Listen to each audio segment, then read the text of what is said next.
30th, 2025 meeting of the Cape Cod Regional Government Assembly of Delegates Standing Committee on Economic Affairs.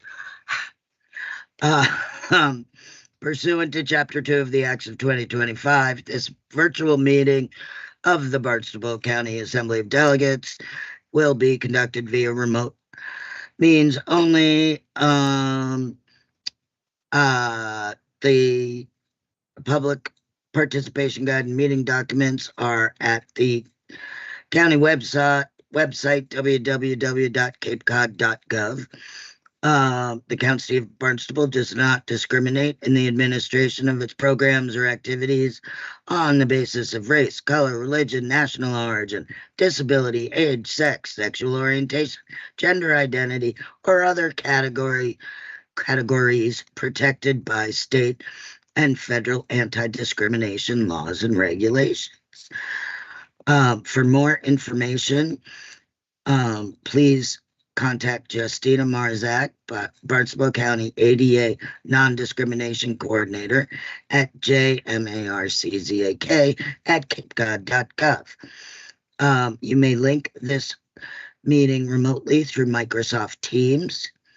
The meeting ID is 283-843-781-8416. Passcode 8, capital T, lower K, 3, lower I, capital J, 9, capital M, and the phone number 781-469-0191, phone conference ID 634-197-579 #. I call this meeting to order. May I have a moment of silence to honor our troops who have died in service to our country and everyone serving our country in the armed forces around the world.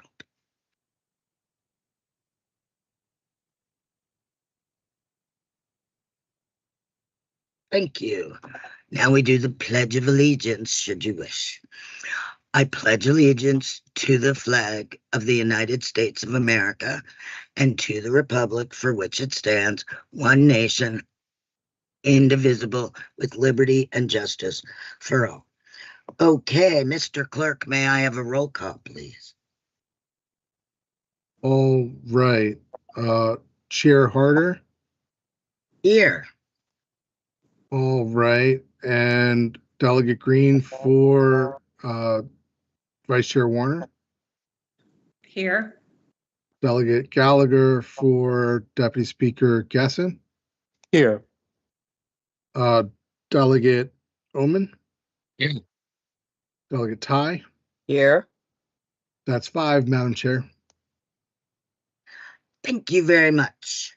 So today we are discussing proposed ordinance 2025-10 to amend the Code of Cape Cod Commission Regulations of General Application, Chapter D, Development Agreement Regulations.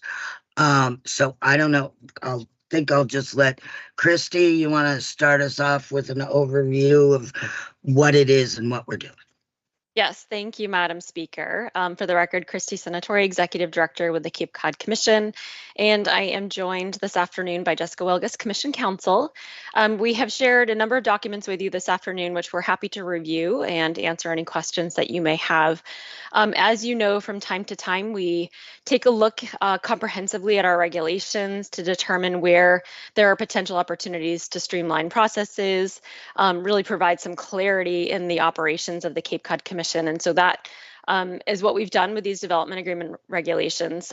Providing these amendments is really an opportunity for us to take a look internally at efficiencies. And so with that, I'm happy to hand it over to Jessica Wilgus, who can review with you the contents of the amendments, and then we're happy to answer any questions that you do have.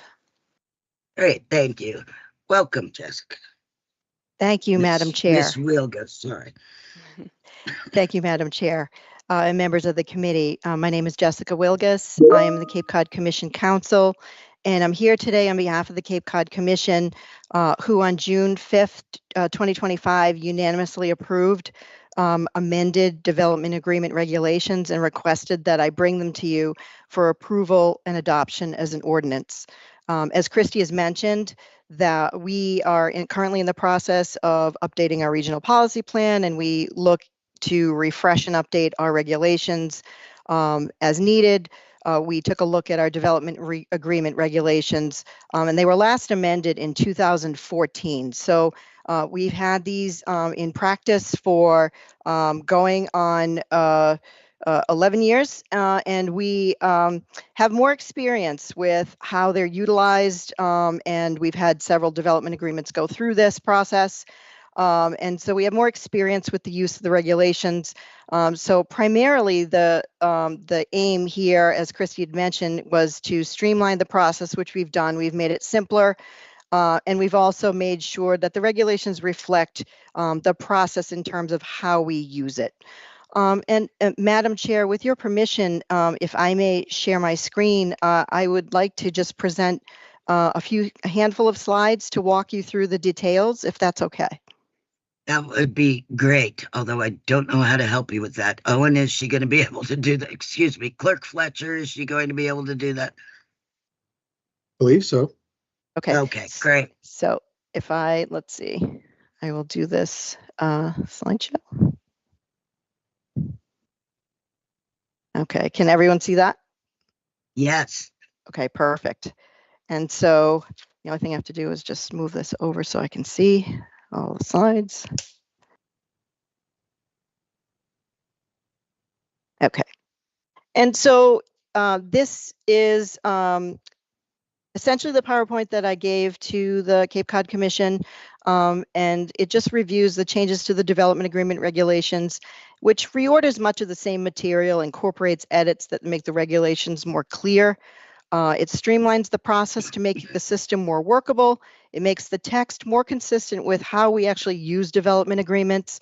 It eliminates some ambiguity and adds language to clarify that this development agreement process is available to projects that meet a DRI threshold. I'm just trying to not cooperating. Oh, here we go. Okay. So I'm going to go through section by section and review the actual changes that have been made. So in section 1, the general provisions, we moved the definitions down to their own section. Otherwise, it was exactly the same, no material changes. Section 2 was previously part of section 1. It clarifies the applicability of the terms that we have defined in the Act. There's very minor edits made for clarity, and we deleted definitions no longer needed because we eliminated some of the process. Section 3 was previously Section 2, and so we revised this to align with the Cape Cod Commission Act. And by that, we mean that projects that must meet the standards and criteria for developments of regional impact. And so the development agreement process is an alternative pathway for DRI approval. You either have to obtain a DRI approval or have a signed development agreement. Other than that, what's from this section were things that were moved around, the same content. So we moved the discussion of components of a development agreement to a new section 5. We removed language regarding approved development agreements are not required to also have DRI review to a new section 10. And we moved language regarding the issuance of the clerk certificate to new section 7. And when I say we moved the language, if you looked at the original development agreements from 2014, a lot of these elements were combined with others, and it wasn't flowing the same way as we do the practice. And one of the comments I did receive from the commission members when I walked them through the way that we've revised it is it's exactly as we handle the development agreement process. Section 4, who may participate in development agreement, remains the same. It was previously Section 6. It's still the same Cape Cod Commission, towns, and state agencies, and any combination of them can enter into a development agreement. And the requirements for a town entering into a development agreement are that a certification that their local comprehensive plan is consistent with any RPP after 2018, and that they've adopted a bylaw authorizing the town to enter into a development agreement. This is not a new requirement, and any town that already has one, it's sufficient. Section 5 just sets out what the components of a development agreement are, and it's the same as before. It's a new section just created from the requirements that were moved from Section 2. And so the required components, including the density, traffic, duration, and there's allowed components, such as the development has to be commenced within a certain time period. Section 6, which is the vesting of development rights, was previously Section 3. And what's in this section is the same exact information. When the commission is not a party to a development agreement, it doesn't vest land use rights regarding the regional policy plan, our regulations, and our decision. And if a town is not a party, no vesting of the bylaws and regulations as it relates to the town, which makes sense. So if a party is not, if you're not a party to the contract, the developer is not getting those benefits of the vesting. Section 7 goes through the procedure of entering into a development agreement with the commission. This was previously Section 5. So there's a few things that happened in here. We added subheadings for clarity.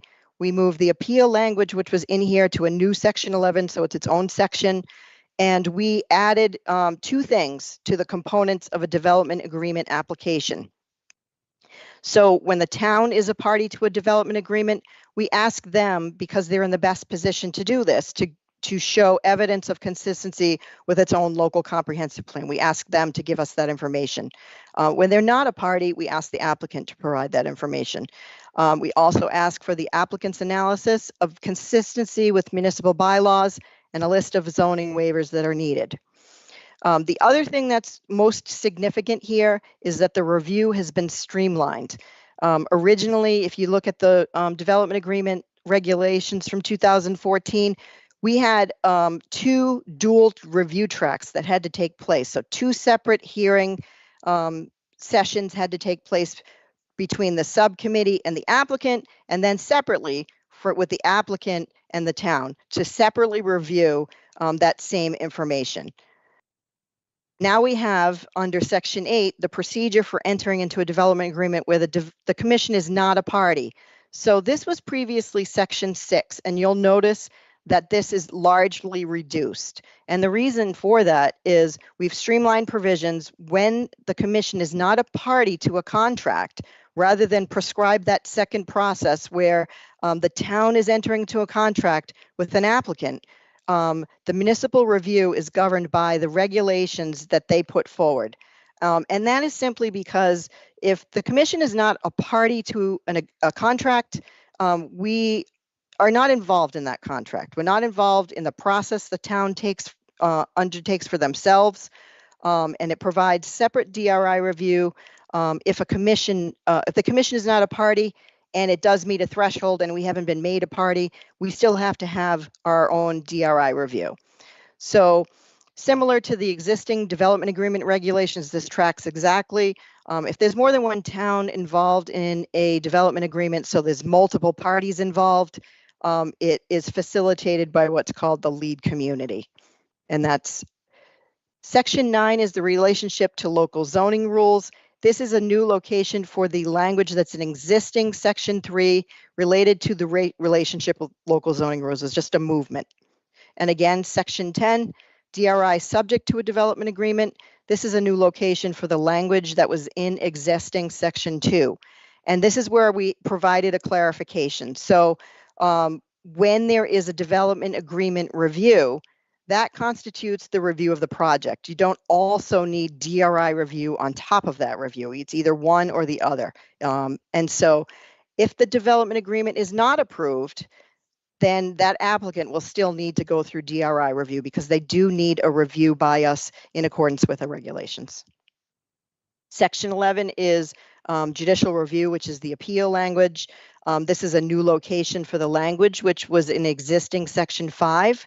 And so this language is aligned with the Cape Cod Commission Act and revised for clarity. Section 12, the duration of a development agreement, which was previously Section 7, again, revised for clarity. The deleted language setting the limitation for agreements when the commission is not a party We remove that again because we're not a party to that contract, so we are not controlling how long they enter into a development agreement for themselves. Section 13 is the amendment and rescission language. This was previously Section 8 and it was revised. You can petition for this and all changes must be ratified by all parties. And Section 14 is the enforcement language. This was previously Section 9. So I'm available to answer any questions, but that is the extent of the changes that have been made. And Christy and I are both happy to answer any questions you may have. Thank you. Thank you very much. That was wonderful. Thank you. Because I had one question. I couldn't figure out when they had a DRI and when they had an agreement, and that clarified it for me. So that pretty much takes care of my questions. Does anyone on my committee have any questions? Okay, Lillian, you can go, but we're sticking to the topic. I totally agree with you about the topic. As you well know, I reached out to Christy to ask for a red line version. We, as the Assembly of Delegates, need to diligently look at these documents because we approve them. And so if I can't understand exactly, specifically, what has changed, what are the reasons for the language being changed, and what are the implications now and perhaps into the future? Not that we have a crystal ball, but I don't feel comfortable or confident to vote for the approval. I'm not an attorney. I'm not a municipal contracts specialist. My town, I reached out to my select board. We only received these documents on Friday, and we did not receive a red line version. I'm asking Christy. Lillian, I'm going to stop you. I'm right going to now ask a because question. I read your email chain with Christy. Christy supplied the information. I had most of this information beforehand, and as explained, there's no red line because you can't go through. But I looked, but if you went to the original document and saw via their comments, what they changed, what they moved, to me, that was all very clear. So I don't understand what you didn't feel like you had gotten enough information about, because I thought they were very helpful. I would like to see section by section a concordance that maps every old section to the new one and flags any insertions, deletions, clarifications, so that we truly understand this, because I would like a 30-day extension so that not only us, but also our boards and our town councils can review this, because I think this is too critical moving forward. I mean, this is going to change a lot. I mean, Jessica just talked about streamlining, which means different things to different people. And there are a lot of changes that are significant enough that will make a difference in projects that are perhaps on the drawing board at this point in time. So I'm asking that question. What question? I'm asking for a red line or a concordance from the Cape Cod Commission staff that maps every old section to the new one and flags any insertions, deletions, changes, so we can really understand and conduct due diligence. And also we can send this on to our select boards and so that our town councils and our select boards can weigh in on this, as well as our town managers and administrators. Well, as I understand it, they already weighed in, but I'll let Christy answer. Thank you. Sure. So Thanks, Delegate Green, and I appreciate that you are interested in these regulations and want to do the right due diligence in reviewing them.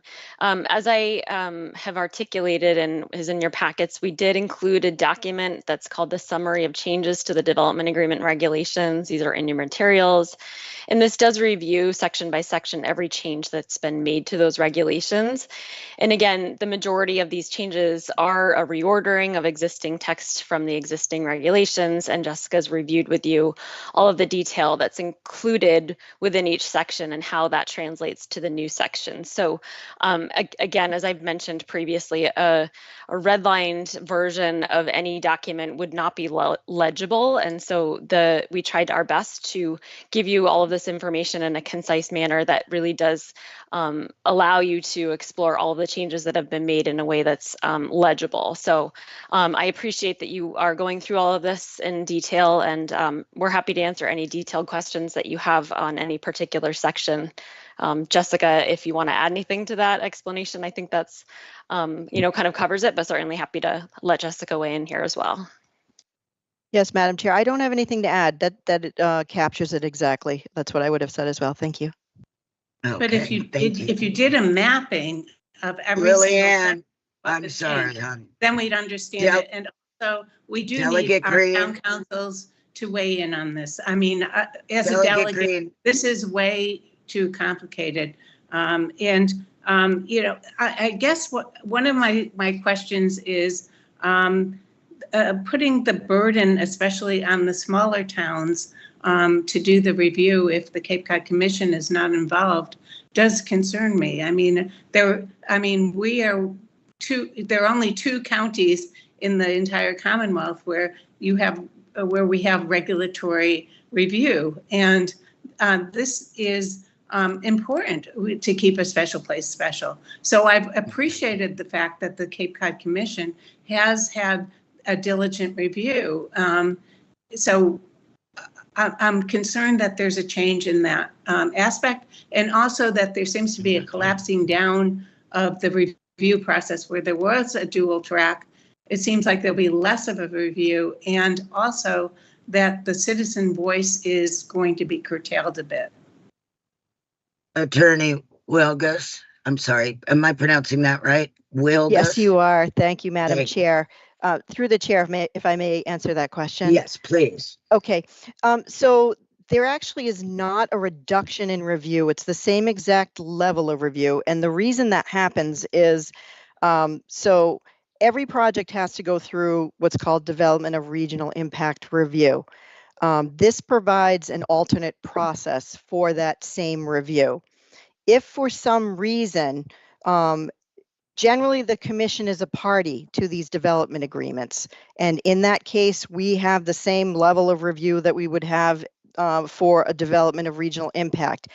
The only thing that's different is if there is, and so this is what was happening before, if there is a development agreement, as I mentioned before, the Cape Cod Commission Act authorizes these contracts to be entered into either among the commission members, the town, and an applicant.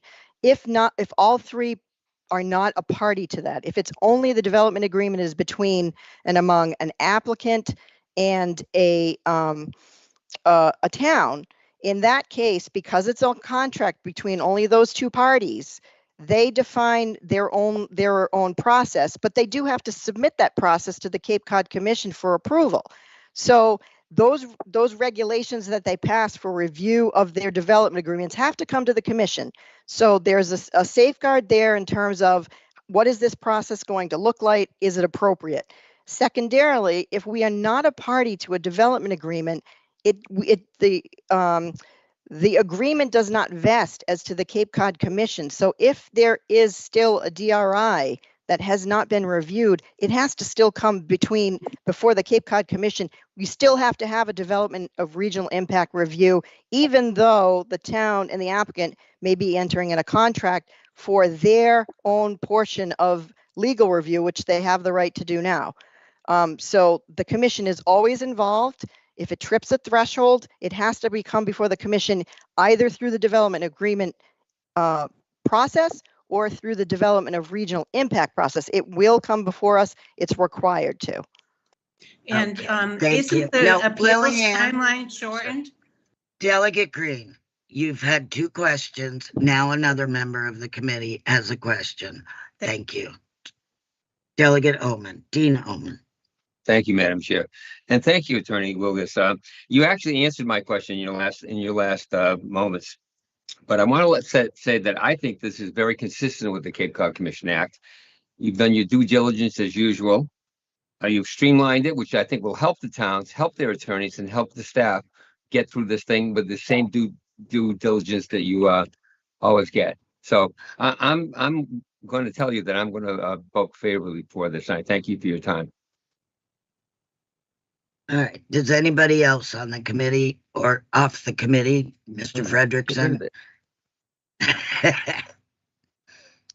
It'll go away on its own, John. I hope so. It won't let me.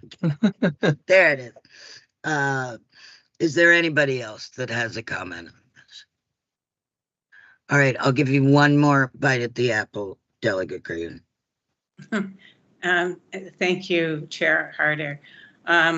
Yes, I do have concerns about citizen participation now and with the proposed changes. Can you be very specific about any citizen changes in the process, and also any committee or town review now that happens now that will be changed, where there'll be less town review in the future? Thank you. Please go ahead. Thank you, Madam Chair. Okay, so to answer your first question in terms of has this impacted citizens' participation in the process, I would say absolutely not. So so I can tell you that in terms of they're the same public hearing requirements that take place, whether it is a DRI review or it's a development agreement process review. There are public hearings required by both. There's actually a second level of review that happens when it goes through the development agreement process. You may have noticed that after the application requirements, there's something called a notice of intent that needs to be filed by the applicant. And so the applicant actually has to go before our Committee on Planning and Regulation to even get the permission to apply, to put in an application to even be considered to do this. And so there's a meeting before the Committee on Planning and Regulation where there has to be a presentation whereby the applicant puts forth what is it that they're doing that meets the requirements of a development agreement, and what in particular are they providing in terms of public benefits of that project. They have to bring that forward when they come forward for their notice of intent, to let the public know, what are you proposing to do and how are you planning to prepare for infrastructure? What public lands are you potentially wanting to donate as part of this process? What is the public going to get? So they get informed very early in the process. It enables people to have knowledge about that process even before they file an application, which is more process than takes place through the DRI process.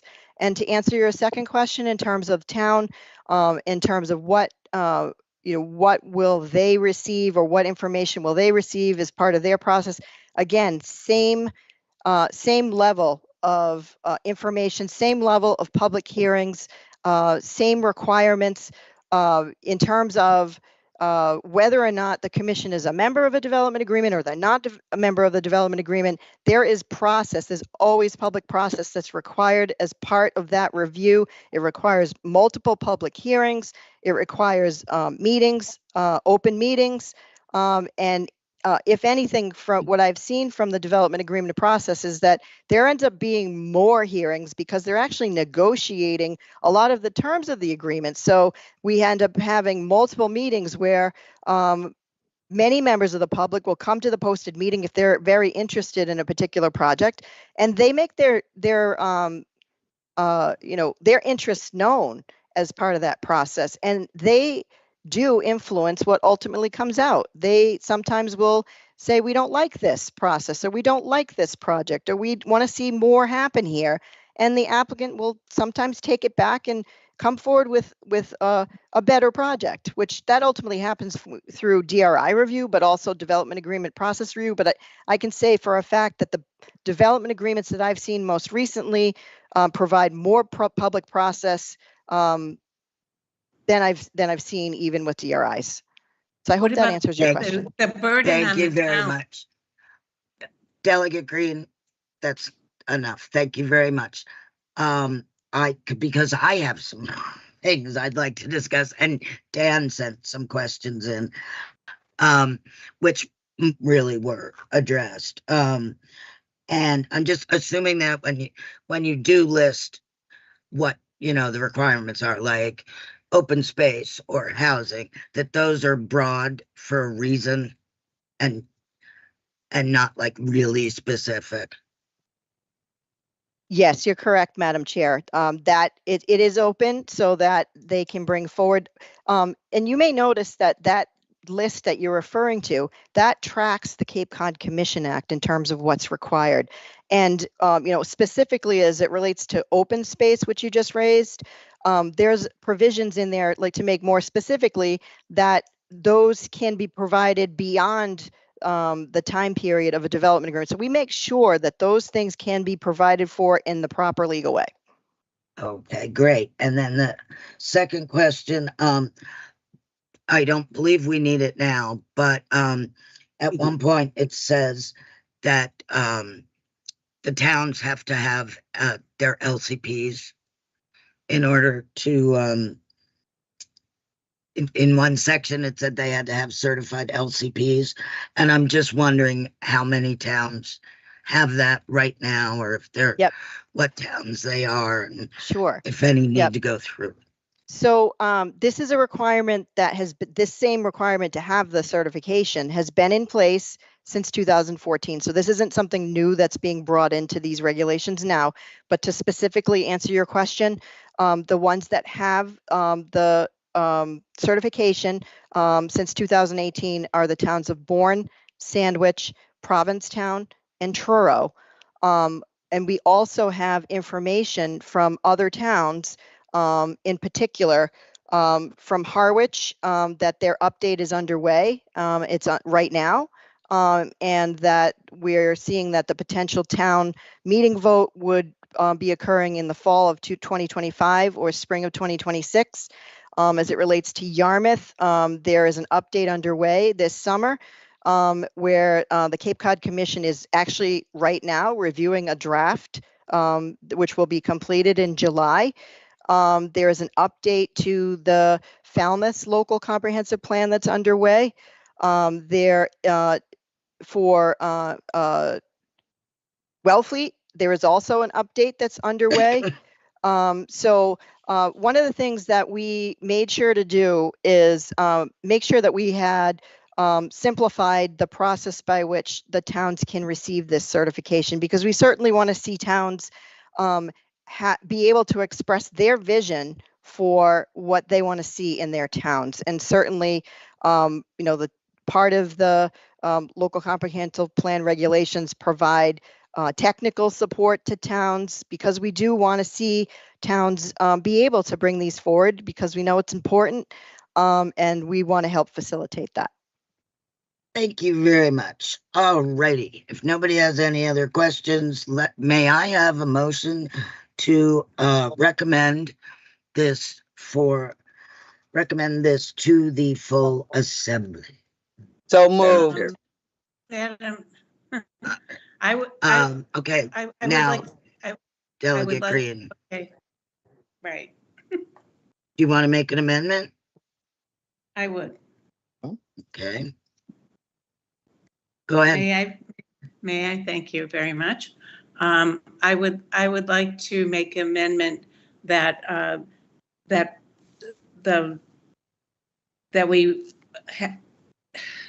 that prior to recommending to the assembly that we ask for a 30-day extension so local boards and town councils can review. All right. Do I have a second on that motion? I don't see a second.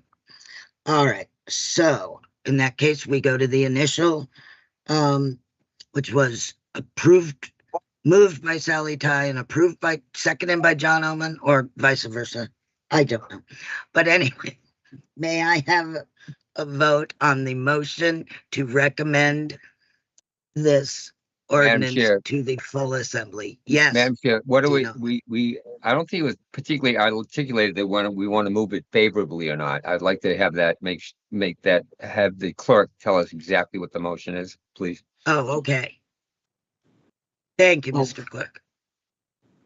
Yes, and I was going to ask for that clarification, Chair. This is a motion for favorable recommendation to the full assembly to adopt. Yes, that's right. what I would like it to be. All Uh. right. So you asking for a roll call? Yes, I am. All right. Believe it is Delegate Gallagher for Deputy Speaker Gasson, Yes.